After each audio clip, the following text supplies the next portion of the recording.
Most businesses in the same industry say a lot of the same things. Yeah. We provide the best customer service. Mhm. We We whatever. care. We've been here for 70 years. Yeah. Those Exactly. everybody And else. Yeah. so everybody's saying the same thing. Where you can really differentiate yourself is in the small things, is in the personal touches. In this age of digital, people are really hungry for personal connection. Ladies and gentlemen, you and I both know that the social media space is full of self-professing marketing experts. One way to know that if they're legit, take a look at their business that they own and that they currently run. Let me tell you, today's guest, Bethany Meadows, she is legit.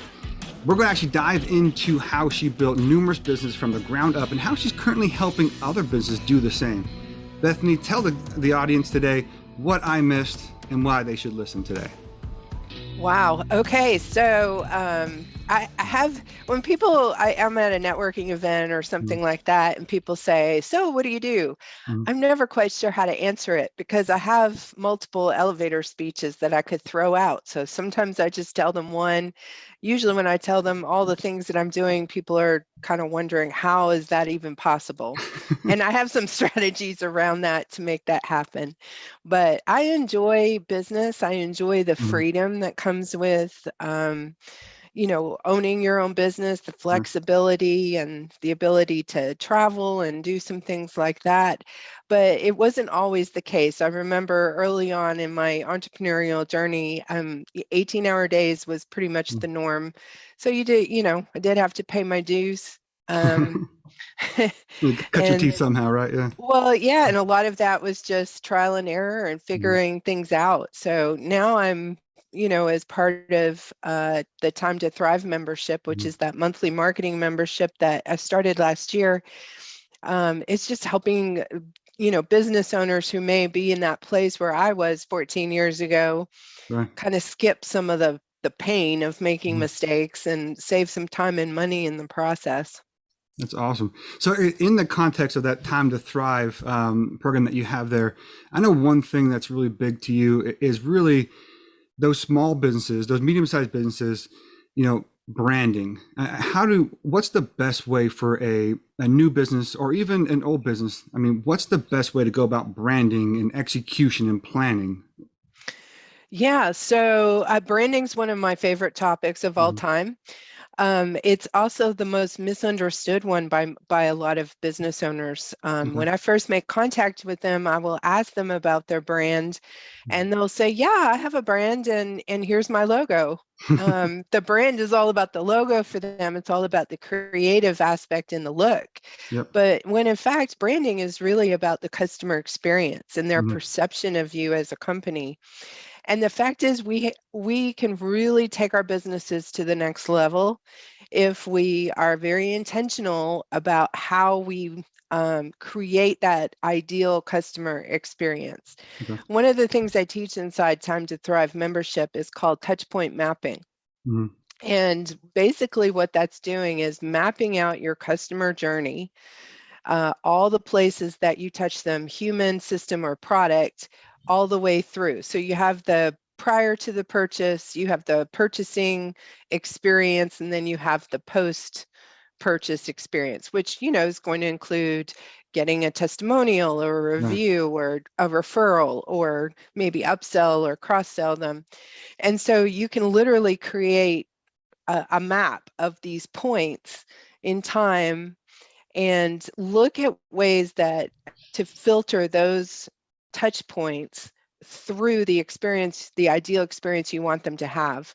Okay. And then next level that touch point. And do something different. Don't do what your competition is doing just because the competition is doing it, but really do things through that lens of your ideal brand experience. So now you brought that mapping, and I'm glad you brought that up because I also feel like branding is how companies perceive you. Like I said, you can look at a picture on a business card or on a flyer or whatever, but that's not branding. And I love that you point out that's the logo. What do you feel that most business owners and leaders really fail at? I mean, where on that customer journey do you feel like they struggle with the most? Well, I might flip that question Mm. around and say one of the areas where you can really have the highest impact Okay. are on the little things. Most businesses in the same industry say a lot of the same things. Yeah. We provide the best customer service. Hmm. We We whatever. care. We've been here for 70 years. Yeah. So is Exactly. everybody And else. Yeah. so everybody's saying the same thing. Where you can really differentiate yourself is in the small things, is in the personal touches. In this age of digital, people are really hungry for personal connection. Mm. And when you can find ways to do that, whether it be like in our hot sauce company where we do subscription boxes and corporate gift programs and things like that built around hot sauce and spicy foods, Mm. we handwrite a note in every box. That's really cool. Yeah. And so that's not something that, you might say, well, that's a lot of work, but it just takes 2 seconds to, Mm. hey, thank you for your business. Thank you for supporting us. And then signing it with the first name of the owners. Yeah. And I'm not always the one who to do it, right? Because I Mm. don't always pack the box, but whoever's packing the box can write the note and it's handwritten. So that's just a way to create wow, I just made a connection with this company and we share this love of hot sauce and spicy food. And so then it's all about building that relationship with your customer. People want that connection. They want relationship. Women in particular are very strong when it Mm. comes to wanting that relationship. Men tend to be more transactional. Mhm. Women are more relational. Right. And women are making 80% of the buying decisions in most cases, most industries. So, Yeah, and I think that's great. I mean, really 2 points that I kind of pulled out there is number one, I agree. I mean, that handwritten note is number one, no one else is doing it. So right there alone, you're setting yourself apart from the rest of whatever market you might be in. But I think piggyback, I mean, whenever I get a note or even just a card or something from my mom or my dad, that handwriting takes me back to memories and it brings that bond together. So, if you send a package and then maybe 2 months later they get the same handwritten note from, that's right, this is from Bethany, so there really is that deep connection there. So I think that's pretty awesome. So I think that's great. And I wish more people would do exactly that. Now, I mean, that right there is really an out of the box idea. I mean, it used to be so common because things weren't digital. Now everything is digital. What other type of things do you think business leaders should start incorporating into their marketing and really branding strategy? well, and then that's the point of doing that process of touch Mhm. point mapping because every business is so unique and your brand is so unique. So in that process of mapping out all those touch points, um, you can look at that particular touch point and say, okay, how can I next level the experience for a customer? And it's so outward facing. Yeah. The mindset is so outward facing, where a lot of businesses, their focus is, how can I do this the most efficiently so that I make the most money? Right. How can I, and yeah, of course you have to balance that. But if that is your only mindset, the only thing that you're thinking about is how can I do this? How can I use some piece of technology to, you know, like answer the phones? Like how frustrating is it to call a company and never get a person and you're Mhm. pushing buttons desperately trying to get to somebody and Right. you can't get the information you need? It's frustrating. Just being able to communicate. That's what I love, chat boxes on Oh, yeah. Yep. websites, Mhm. because I feel like I can instantly connect to a person who's going to answer my question. I don't have to wait on hold. I don't have to Yep. push buttons. Um, and then like on our chat, but I put my picture, Good. so that this is my picture and here's my first name. That's who you're talking to. So again, making that relationship and building that over time. Yeah. I like the out of the box ideas. I think you can get your team involved in brainstorming. Mhm. How can we wow? surprise, delight our customers. I'll tell you a little secret. If any of your listeners end up joining Time to Thrive membership, they will get a box in the mail. We don't advertise it. Nobody knows. It's not put anywhere. It's not an enticement. But once they sign up, I put together a gift box, a welcome box, and it has a custom binder in there to keep all of their workbook sheets in there. It has a piece of artwork that's really inspiring. It has a journal in there that I self-published specifically for Time to Thrive, that gives you a place to really write out your dreams and your visions for your company and kind of guides you through that. It has all kinds of like little branded post-it notes. It has a magnet with your Thriver declaration on it. So it's just like this little gift that comes with all these really cool things. And so it surprises them. Then they're like online going, oh my gosh, I just got this in the mail. I wasn't expecting it. And so if you can do the unexpected for your customers like that, they will tell people about you. Absolutely. It will, and it's memorable. They don't forget that you surprise them. And I think, and that surprising piece, I think is so valuable. But I also think sometimes too, I mean, the Yelp effect, right? So if I go have a good experience at a restaurant, I don't tell anybody. But if I have a bad experience, I'm going to tell everybody that I know. And I think because we expect good service when we go out to eat, that when we don't have one, it's unexpected. So now I got to tell everybody about it. But the same thing happens for the good things, right? I mean, when I sign up for Time to Thrive and I not expecting this box and it just shows up randomly, I'm so much more likely to go tell everybody. So, and I love that. I mean, that's a really cool idea. And hopefully we didn't ruin the surprise for too many people, but but it's that's not great. a surprise anymore for them. Yeah. But no, I think that's great. I think, a lot of companies should do that. And I think now, that the economy is starting to open up, hopefully things like that will start to happen more often than not. Kind of when do you go back? Because I mean, years ago, I mean, you started Team Meadows, and that was kind of an interesting time in your life. Can you walk us through, again, one of the other businesses that you still are currently running? Can you walk us through Team Meadows real quick? So the Team Meadows came about when our house burned down. People always say, well, what happened? So it was squirrels had built a nest in the firebox, and it had rusted a hole through, and a spark from the fireplace ignited the nest and set our whole house on fire, and down to the ground it went. We, through that process, insurance, all of that, that was like a second job for about a year, getting through all of that. Pretty sure I had PTSD for about 2 weeks because I sounded drunk. Anybody who talked to me was like, I think she's drinking after the fire. I was just in shock, I guess. So it was it wasn't about losing the stuff for us. It was like being displaced from our sanctuary, like home is sanctuary, right? Yeah. And we still had 4 kids, we have 7 kids between us. My 5 and his 2, and then there were still 4 at home at the time. And anyway, going through that process, we decided to be as frugal as we could in replacing our household items, and we were able to compile some seed money, and we started Team Meadows LLC to be a house flipping company. And so we started buying houses and flipping, and then soon I realized I need to get a real estate license because I don't like paying these commissions to others.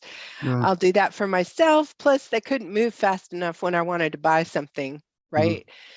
And so I got my license. And then, of course, Vertical Solutions Media being a marketing company, I really had this whole team to back me up when it came to, listing houses, getting leads, all those kind of things. And so Team Meadows continues to be successful today.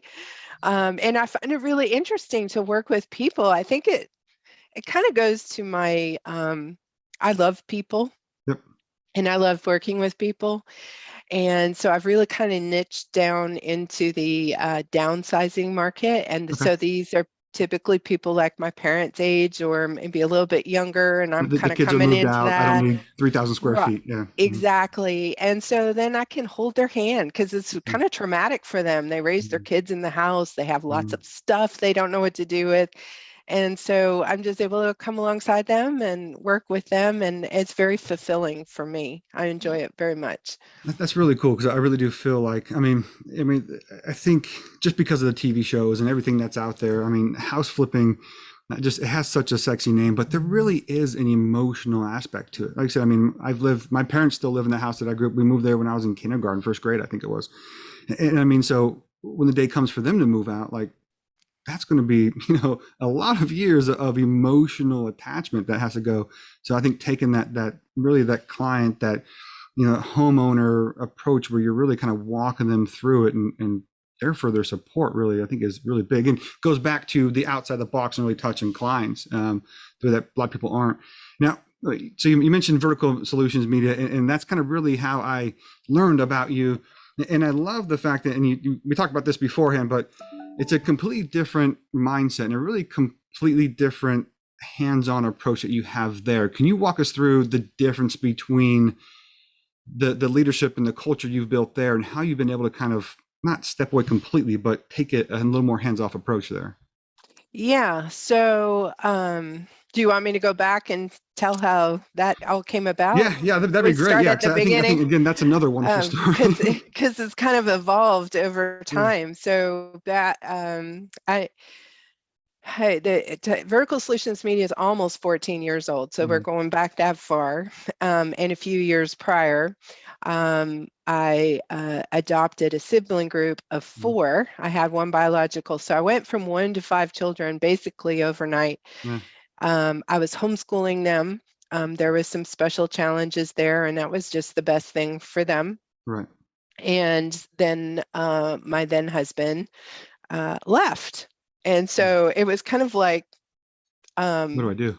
another shocking moment in my life where I was like, well, okay, I want to continue to homeschool, but I also have to keep a roof over our heads. So I drew from my corporate experience in marketing, and started an agency. I did a lot of sales for hire way back Okay. then for magazines and things that kind of paid the bills, at least initially.